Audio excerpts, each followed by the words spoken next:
socotaan waa laanta afka Soomaaliga ee VOA oo si toos ah idinkaga imaanaysa Washington. Duhur wanaagsan mar kale. Haatanna waxaad ku soo dhawaataan barnaamijkii hibada iyo halabuurka oo toddobaadkan ay Sagal Mustafa Xasan noogu soo diyaarsay magaalada Hargeysa.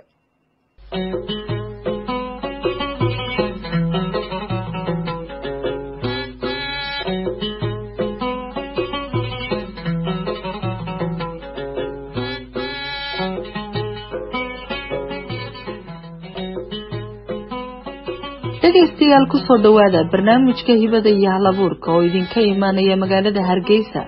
waxaana idin soo jeedinaysaa anigoo ah Sagal Mustafa Xasan Nuur. Toddobaadkani waxaa marti iigu ah Dr. Ibrahim Maxamed Kaahin oo ku magac dheer Ibrahim Duxul. Waa wiil dhalinyaro ah oo wax ka barta dalka Uganda. Ibrahim waa qoraaga buugga Dunyadii la dayacay ee uu ka qoray faa'iidada ay dameeruhu u leeyihiin bulshada. Ibrahim ugu horeyn ku soo dhawow barnaamijka waxaan jecelahay inaan ku weydiiyo waxyaabaha kugu kalifay inaad qorto buuggani aad ciwaanka uga dhigtay Dunyadii la dayacay isla markaasina aad ka qortay dameeraha. walaal Sagal Mustafa aad baan u dhawahay oo mahadsantahay walaal. magacaygu waa Dr. Ibrahim Duxul bartay kulliyadda xanaanada xoolaha imakana ku nool magaalada Kampala caasimada dalka Uganda anigoo ka wada digriigii labaad ee ilaalinta deegaanka iyo duurjoogta. haddii aan walaal gudagalo su'aasha maxaa kugu kalifay inaad buug ka qorto dameeraha ama buuggan qorto kadib markii aan arkay laba qodob baa la odhan karaa ayaa igu kalifay inaan buuggan qoro. kadib markii aan arkay dhibaatooyinka ay dameeraha lagu hayo dameerada magaalooyinka iska daadsan Soomaaliland gaar ahaan Hargeysa joogo maalin dheer la habeen dheer xaarka jiray dameero meelaha wadooyinka streets iska jooga kuwaasoo dayta muddo badan lagu shaqaysanay dadna la tuuray dameer jabay ama lugta la laatanaya dameero badan oo dhibaataysan oo darxuma ka muuqata magaalada ku arkay. taas waxay ahayd qodob igu kalifay inaan iska weydiiyo dhibaatooyinka dameeraha lagu hayo. qodobka labaad ee igu kalifay waxa weeye tababar 2019 aan ku qaadanay magaalada Hargeysa gaar ahaan Hotel Mansour kaasoo wasaaradda xanaanada xoolaha Soomaaliland ay soo agaasintay aanay garoodan ka ahaayeen hay'adda FS Germany iyo hay'ad leedahay Brook oo fadhigeedu yahay dalka Ingiriiska taasoo u dooda xuquuqda gamaanka guud ahaan gamaanka oo dameeruhuna ka mid yihiin. tababarkaas soo socday 22 bishii ilaa 27 bishii July bishii 6 ee sanadka 2019 labada arrin baa la odhan karaa ayaa igu kalifay inaan buug ka qoro ama ka curiyo dameeraha. wahagaag Ibrahim haddii aad hal iyo laba noogu soo koobto faa'iidooyinka ay dameeruhu u leeyihiin bulshada bal wax nooga taataabo. oo su'aasha faa'iidooyinka ama waxtarka ay dameeruhu u leeyihiin bulshada Soomaaliyeed waxaynu wada ognahay waligeed iyo waaqeynba intii aan jirnay in dameeraha oo ka mid ah saadka meesiga loo yaqaan gamaanka ee Soomaalidu manfaacadsan jireen muddo dheer kaasoo ay u adeegsan jireen wixii ugu muhiimsanaa waxa biyaha ama dhaanka maadaama dhulka Soomaalidu degta aad ugu kala fog yahay oo dhul oomanaa oo ceelasha biyuuna ay ku yar yihiin waxyaabaha kale Soomaalidu ay dameeraha uga faa'iideysan jireen waxaa ka mid ah geediga oo ay ku guuri jireen dhaanka oo biyaha ku soo dhaarsan jireen waxyaabaha culus oo dhan ay ku qaataan dhuxusha xaabada ciidda dhismayaasha guryaha marka la dhisayo macallin looga faa'iideysto lagu alaabaha lagu qaato sida sibirka iyo jaajuurka iyo waxyaabaha kale. macal xogta intaan waday waxaan helay qaybo Itoobiya ka mid ah markay dadku dhintaan deegaanka Soomaalida in qaar dameeraha la soo qabto meydka lagu qaado maadaama ay dadkii magaalada ambalaasay ama kharashkiisa hawlihiisa oo dhan ay ka baxay magaalada xabaaru ka yara durugsay. marka manfaca inta leeg bay dameeruhu u leeyihiin bulshada Soomaaliyeed. ilaahay baana subxaanahu wa ta'ala markii hore uu abuuray quraanka inoogu sheegay inuu wuxuu abuuray ay tahay dadku inay rukuub gaadiid ahaan ay u adeegsadaan ay gaadiidtaan sida aayad suuratu Nahl ilaahay subxaanahu wa ta'ala wal khayla wal biqala wal hamira litarkabuha wa zina wa yakhluqu ma la ta'lamun ilaahay leeyahay fardaha baqraha iyo dameeraha waxaan idin ku abuurnay saa uga faa'iideysataan oo manfaacsataan iyo arlada inay qurux yihiin. wahagaag mahadsanid waa maxay tacadiga bulshadu ay ku hayso dameeraha ama ay kala kulmaan. qolal dhibaatooyinka tacadiyada iyo xadgudubyada lagu hayo dameero oo kuwa fiyaadin bale kuwaasoo haddii la israa iyagoo kaliya buugooniya ka qora buugooniya noqonaya dameeraha bulshadeena ama waxay kula kacaan 5 waxyaabood ama 5 dhibaato ay u geystaan oo aan xoolaha kale loo geysan waata koowaad af iyo adinba dameeraha waa lagu caaya oo waan isku caayna Soomaalida cilmigooda halku gaarsiisay iyo garaadkooda libaaxana way amaanaan oo dad iyo duuyaba leeynay dameeraha oo kaalin ugu jirana dad iyo duuyaba de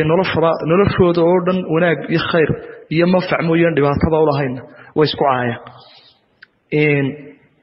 talabaad waxa weeye dameeraha baadiye biyo ku filan lama siiyo laakiin de xoolaha kale waa la baadiye biyo ku filan waa la siiya hoos baana loo eega hadday xanuunsadaan ciidima daweyso xoolaha kale macafatiin ariga anagu markaan ahayn ariga iyo geela qof ku xanuunsado waa lagu yeerayaa laakiin dameerku hadduu xanuunsado ma badna inay dadku daweeyaan ama ay u naxariistaan bawana sababta uu deegaankeena iyo dalkeena iyo dhulka oo dhan saama ka doogta deegaanada Soomaalida ugu dayacan yahay waxa kale oo iyadana kamid ah dhibaatooyinka lagu hayo inaan wax badan tahay saasoo kale wax laga sheego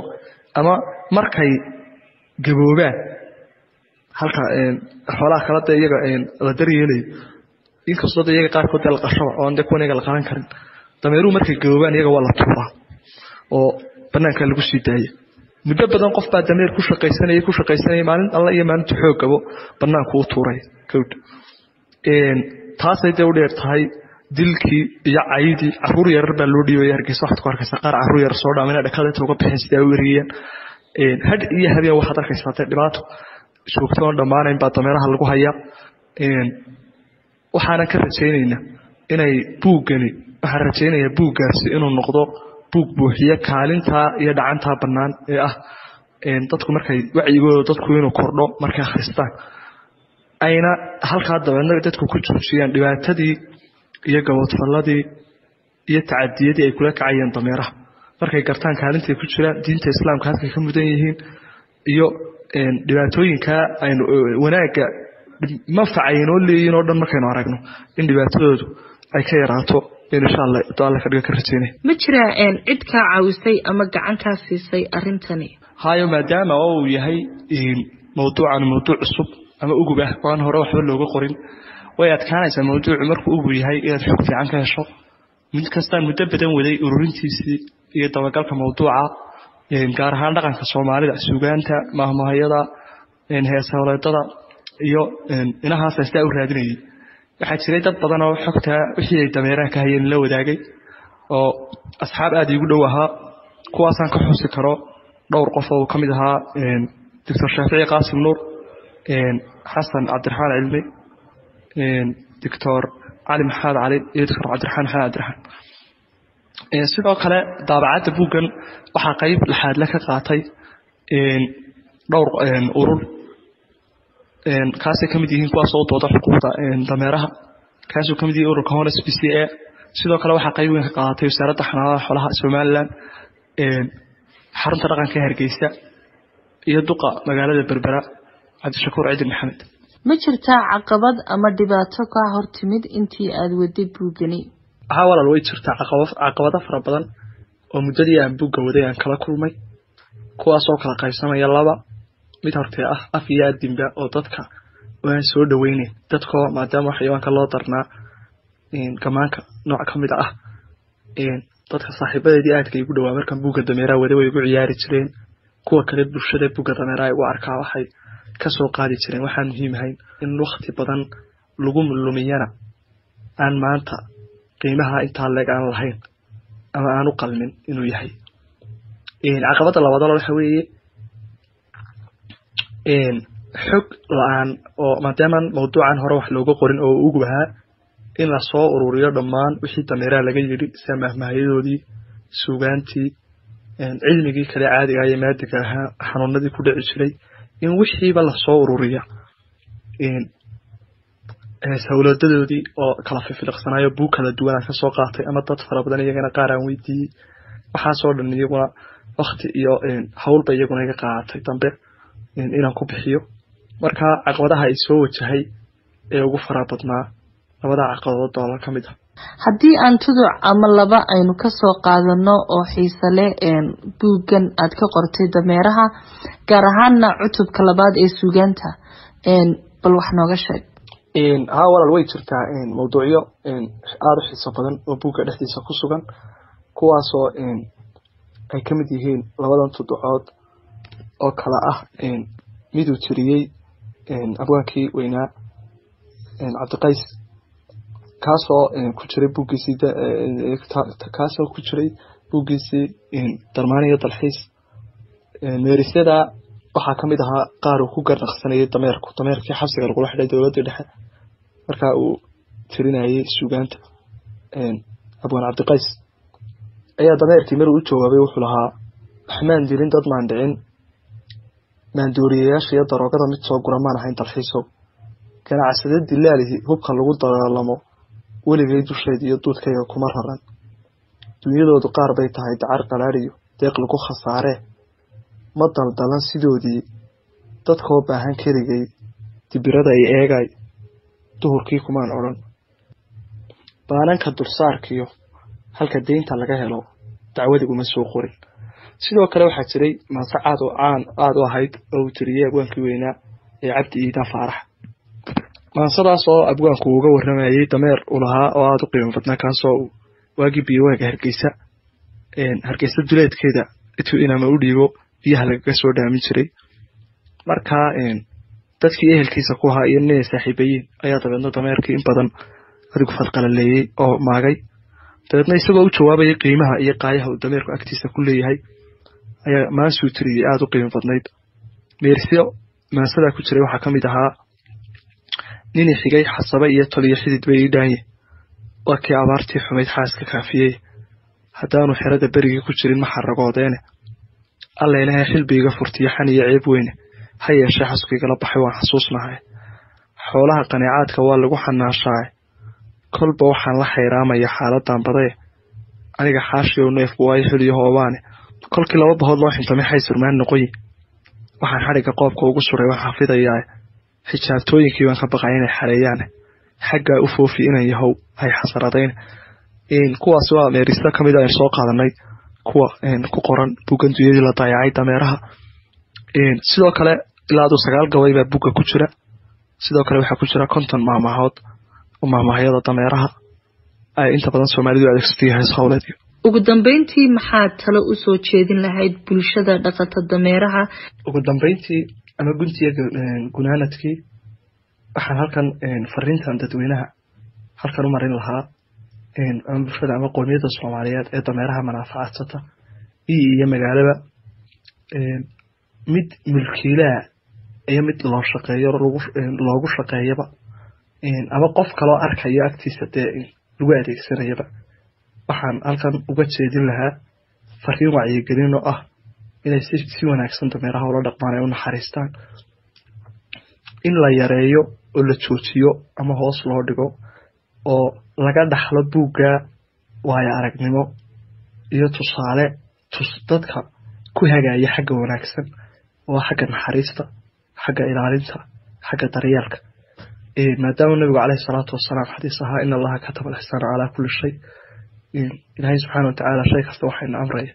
sida ugu wanaagsan ugu fiican in loola dhaqmo xadiis kale waa kii ahaa yarxamukum fil ardi yarxamukum fis samaa dhulka isaga naxariista ilaahay subxaana watacaala samada idinka naxariisan doona marka in dameeraha dhammaan tacadiyada dameeraha lagula kaco ama lagu hayo in la yareeyo in qof waliba halkuu joogo uu xilkaa ku qaado oo hadduu arko dameer dhibaataysan siduu ugu gargaari karo ugu gargaaro midaan xoolaha baran hadduu yahay ama aan cilmi u lahayn hadduu arko dameer dhibaataysan sawir ka qaado dadka la wadaago si ay dadkii bartay markaa ugu gargaaraan hadduu arko dameer haraadan ama waxyaabo kale calaf ama u baahan wixii uu awoodo inuu siiyo hadduu arko mid wax badan la saaray culays aanu qaadi karayn inuu u soo jeediyo qofka markaa raranaya ama culayska ku sida inuu ka kala dhimo oo kolba qayb ku qaado in dhammaan sistamyada ama dowladaha ka jira maanta dhulka Soomaalida qowmiyadda Soomaalida degta ama Soomaalida Kenya ha ahaato Soomaalida Ethiopia Somaliland ama Soomaaliya ama Djibouti meel kasta Soomaalidu joogaanba inay dameeraha ilaaliyaan sharciyo loo sameeyo oo lagu ilaalinayo xuquuqda xoolaha guud ahaan gaar ahaan gamaanka ay dameeruhuna ka mid yihiin intaasna walaal halkan bulshada u marin lahaa fursada uga faa'iideysan lahaa aad iyo aad mahadsanta markaynu milicsano dhanka heesaha waxaa jira heesa aad u tiro badan oo laga sameeyey dameeraha aynu eegno mid kamid ah heesihii ugu dambeeyey taasi oo la yiraahdo qareen dameer waxaana ku luuqeynaya ama qaadaya macalin Bashiir Badane dameerku wuu dadaalayaa alaabaday ku daldashaan derisku uu adeegayaa intaa biyuu u daabulaa dameerku wuu dadaalayaa alaabaday ku daldashaan derisku uu adeegayaa intaa biyuu u daabulaa dadoo la yaab leh saawada dadkan dul saaran maalintii duudkiisa saari xaabadoo misna u diidi waanbaho bunshaha u saarin dibnaho intaas dilaaya oo dakhraaya dacayda dhiig ka daadinaya dacayda dhiig ka daadinaya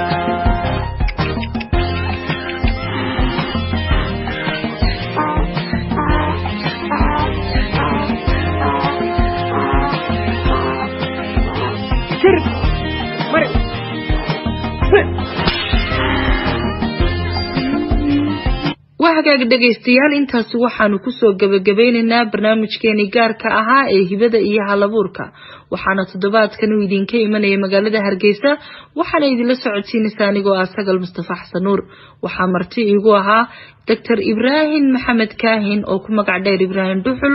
oo ah qoraaga buugga dunyadii la dayacay waxaanu ka qoray dameeraha tan iyo kulanti dambe sidaas iyo nabadgelyo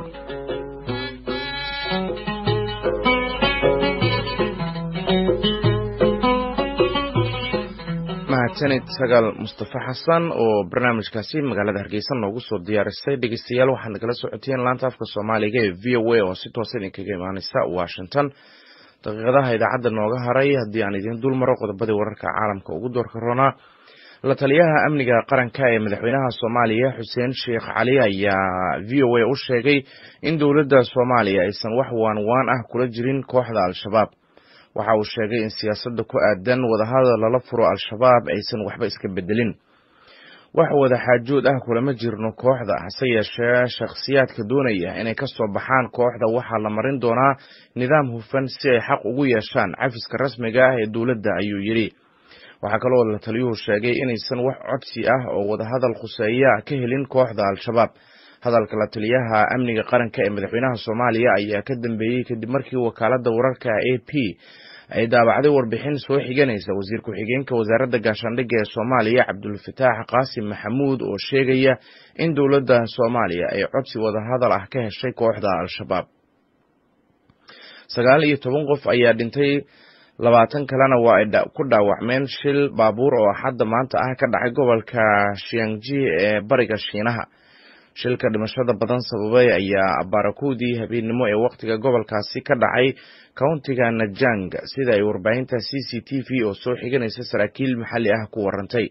warbaahintaasi ayaa warisay in shilka sababta keentay aan wali cadeyn warbaahinta maxalliga ee Jimo ee xiriirka la leh tan dawladda ayaa iyana ku waramaysa in shilku uu dhacay kadib markii baabuur weyn oo xamuul ah uu